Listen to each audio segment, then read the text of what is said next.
Hello friends. जैसा कि आप सभी जानते हैं, हमने 7th क्लास का हिंदी ग्रामर का सिलेबस स्टार्ट कर रखा है। फर्स्ट चैप्टर हम ऑलरेडी डिस्कस कर चुके हैं। यदि आपने वो वीडियो नहीं देखी है तो प्लीज़ डिस्क्रिप्शन के अंदर आपको लिंक मिलेगा, वहाँ से आप उस वीडियो को देख सकते हो।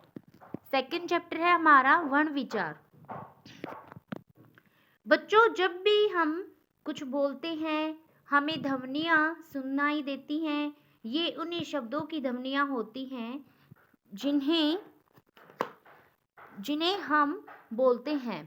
ठीक है, हमने सुनाई देती है, जैसे मोर, म प्लस ओ प्लस में रै प्लस में ए, है ना। नाचा कैसे लिखा जाता है, ऐसे।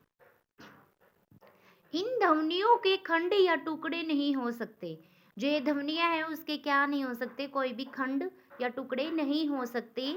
ये ध्वनियाँ ही वर्ण कहलाती हैं और इन्हीं ध्वनियों को हम क्या कहते हैं, वर्ण कहते हैं। इसी प्रकार मुख से उच्चारित प्रत्येक ध्वनि के लिखित रूप को वर्ण कहते हैं, जिसके और खंड नहीं किए जा सकते। ठीक है, समझ में आया। वर्ण किसे कहते हैं, जिसके और टुकड़े नहीं किए जा सके, उसे हम क्या कहते हैं, वर्ण कहते हैं। नेक्स्ट है हमारा वर्णमाला। भाषा के वर्णों के व्यवस्थित वैक्रमबद्ध समूह को वर्णमाला कहते हैं। हिंदी वर्णमाला में 52 वर्ण होते हैं। ठीक है, हिंदी वर्णमाला को दो भागों में बांटा गया है, स्वर और व्यंजन। स्वर क्या होते हैं, हमें पता होता है, स्वर 11 होते हैं और व्यंजन 33 होते हैं, है ना। स्वर क्या होते हैं, पढ़ते हैं। वे वर्ण जिनको बोलते समय किसी दूसरे वर्णों की आवश्यकता नहीं होती, उसे क्या कहते हैं, हम स्वर कहते हैं। ठीक है, जिन वर्णों को बोलते समय किसी अन्य स्वर की या अन्य वर्णों की आवश्यकता नहीं होती, उसे स्वर कहते हैं। और वर्णमाला में जो वर्णमाला है उसमें स्वरों की संख्या कितनी होती है, 11। ए आ ई बड़ी उ बड़ा उ री ऋषि ए डी आयनक ओखली औ और।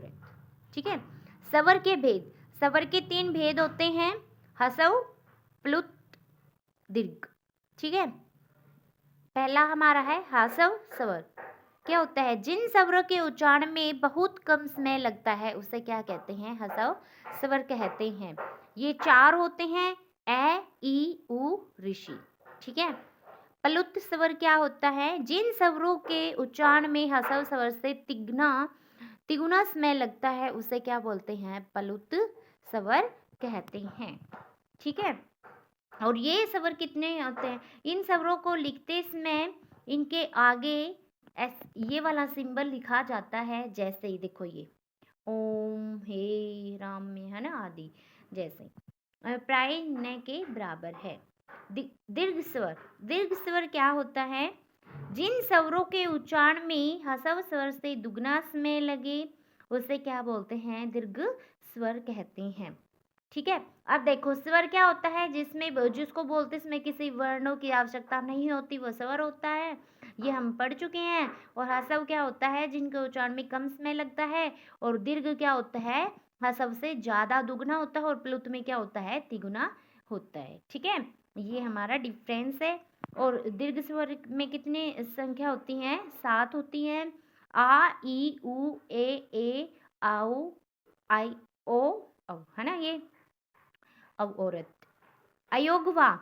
अयोगवा में क्या होता है, ये अयोगवा जो ए और अणे, उसे क्या बोलते हैं हम, अयोगवा कहलाता है, कहा जाता है। जैसे ये न तो स्वर है और न ही व्यंजन है, ये ना तो स्वर होते ना ही व्यंजन होते।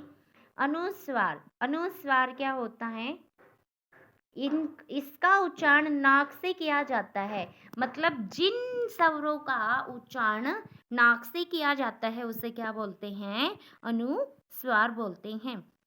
इस ध्वनि की पहचान के लिए इसके ऊपर केवल बिंदु लगाया जाता है। इस ध्वनि को पहचानने के लिए क्या लगाया जाता है, एक बिंदु लगाई जाती है, जैसे अंडा, गंदा, चंचल, संस्कार आदि, है ना। नेक्स्ट है हमारा विसर्ग। विसर्ग क्या होता है, इसका उच्चारण है की तरह होता है, इसका स्वरूप है ये, आपको दिखाई दे रहा है ये। इसका प्रयोग अधिकतर शब्दों के अंत में किया जाता है, जैसे प्रत्यय, प्राय, अतः आदि, है ना। अनुनासिक, ये स्वर होता है हमारा, इसका उच्चारण मुंह और नाक दोनों से किया जाता है। इसका प्रयोग व्यंजनों के साथ चंद्रबिंदु लगाकर किया जाता है, जैसे चांद, सांप, आंख, दांत आदि। नेक्स्ट है, ये क्या था हमारा स्वर का टॉपिक था कि स्वर क्या होता है और स्वर के भेद, ठीक है। अनुस्वार क्या होता है, अनुनासिक क्या होता है। नेक्स्ट है हमारा व्यंजन। व्यंजन किसे कहते हैं, जिन वर्णों के उच्चार में स्वरों की मदद ली जाती है उसे व्यंजन कहते हैं, है ना। और व्यंजनों की कुल संख्या कितनी होती है, 39 होती है हिंदी वर्णमाला में, ठीक है। ये आपको दिखाई दे रहा है कौन कौन से होते हैं, कवर्ग, चवर्ग, टवर्ग, तवर्ग, पवर्ग, अंतस्थ, उषम, संयुक्त, नव विकसित, अतिरिक्त वर्ण और स्पर्श व्यंजन, ठीक है। ये होते हैं व्यंजनों के 5 भेद होते हैं, स्पर्श, अंतस्थ, उसम, व्यंजन, संयुक्त और नव विकसित, है ना। ये क्या होते हैं हमारे व्यंजन के भेद होते हैं। स्पर्श व्यंजन क्या होते हैं, जिन व्यंजनों के उच्चारण करते समय हमारी जीभ मुख के अलग अलग भागों को छूती है उसे क्या कहते हैं, स्पर्श व्यंजन कहते हैं, है ना। कवर्ण में, कवर्ण से परवर्ण, सॉरी, कवर्ग से पर्ग तक इनकी संख्या 25 है। इनके अतिरिक्त ड और ढ भी स्पर्श व्यंजन होते हैं। अंतस्थ व्यंजन क्या होता है, जिन व्यंजनों का उच्चारण करते हुए हवा मुख के अंदर ठहर सी जाती है उन्हें अंतस्थ व्यंजन कहते हैं। इनका उच्चारण जीभ, तालु, दांत तथा होठ के स्पर्श से किया जाता है। इनकी संख्या 4 है, य, र, ल तथा व। नेक्स्ट हमारा उसम व्यंजन, जिन व्यंजनों का उच्चारण करते समय हवा मुख से रगड़ खाने के कारण गर्मी मतलब उष्मा उत्पन्न होती है उन्हें उष्म व्यंजन कहते हैं। जैसे ये 4 होते हैं, स, श, है ना। संयुक्त व्यंजन, 2 व्यंजनों के मेल से बने व्यंजन संयुक्त व्यंजन कहलाते हैं। ये संख्या में कितने होते हैं, 4 होते हैं, आप देख सकते हो।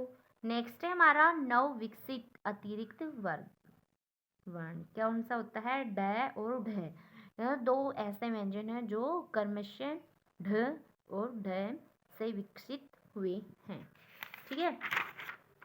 नेक्स्ट आता है हमारा द्वित्व व्यंजन, क्या होता है, 2 एक समान व्यंजनों के मेल से बने व्यंजन क्या कहलाते हैं, हमारे द्वित्व व्यंजन कहलाते हैं। जैसे च प्लस में च क्या बन गया, च, बच्चा। ऐसे ही जैसे इससे बनाया हमने सज्जन और बल्ला, ठीक है। एक बार ये पढ़ लेते हैं और अधिक जानिए। सभी व्यंजन वर्णों में ए स्वर मिला रहता है, इसलिए जब केवल व्यंजन वर्ण लिखना होता है तो उसके नीचे हलंत लगा दिया जाता है, जैसे क, क, प, ब आदि, है ना। ये हमारे क्या है, वर्ण है, ये उच्चारण स्थान है और ये क्या हमारे उच्चारण का नाम है। ये हमारे क्या होते हैं, वर्ण होते हैं, ये हमारे उच्चारण स्थान होते हैं और ये नाम होते हैं, ठीक है। अब हमारी एक्सरसाइज आती है, देख लीजिए, ठीक है। ये यहाँ पे फिलिप्स है, ये हमारे क्या है, क्वेश्चन आंसर। हम पढ़ चुके हैं स्वर किसे कहते हैं और इसकी संख्या क्या होती है, ह्रस्व और दीर्घ स्वर क्या होता है, हम पढ़ चुके हैं, है ना। स्पर्श व्यंजन से क्या समझते हैं, द्वित्व व्यंजन क्या होता है, अयुग्मा किन्हें कहते हैं, है ना। Thank you guys, listen to me carefully, have a nice day. और प्लीज़ गाइज आपसे रिक्वेस्ट है, हम्बल रिक्वेस्ट है, यदि आपको हमारी वीडियो अच्छी लगती है तो प्लीज़ ज़्यादा से ज़्यादा लाइक करें, शेयर करें और चैनल को सब्सक्राइब करना ना भूलें। Thank you. Have a nice day.